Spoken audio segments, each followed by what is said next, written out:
According to Kenneth Gould, sociologists have called the time period the late 20th century and early 21st century an era of globalization. The first reading goes on to describe how while population of the earth has grown exponentially, the world has gotten smaller in terms of how interconnected and how homogeneous societies have become, despite their geographic distance from one another. Globalization has greatly impacted the environment. It faces many threats from humans today, greater than ever before. Issues like deforestation, genetically modified foods, and the consumption related to the expanding population are relatively new issues in society that have occurred over the past 40 years or so. These issues have impacted and altered agriculture and food production in today's world. Another major impact on globalization has been the economy. According to Gould, the social institution which has transformed most been the corporation. Transnational corporations have grown due to the age of the internet. According to the Institute of Policy Studies, of 100 largest economic entities on Earth, 51 are corporations and 49 are countries. The effects are felt everywhere from around us, from the things we buy in stores near our homes, to the types of jobs we have in our communities, to the number of big box stores in every city and town throughout the United States. One final issue related to globalization is how it has changed social movements. It has changed their size and who they impact.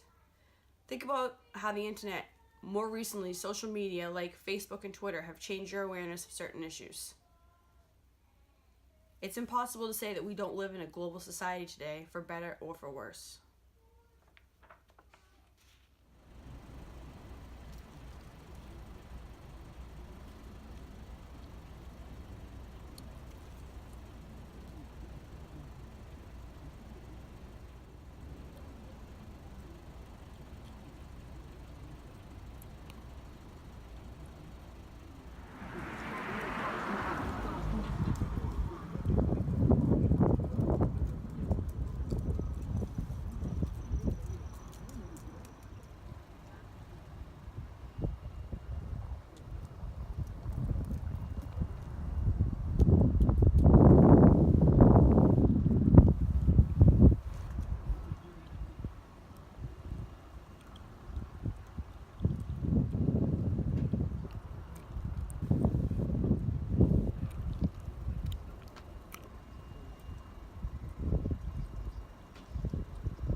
I interviewed one of my friends at work to see how they think globalization has impacted their lives and the lives around them in the past 10 to 20 years. I don't like it, but with the current economy, a lot of manufacturers will absolutely go looking for cheaper labor, and overseas is a very large market of low-paid workers.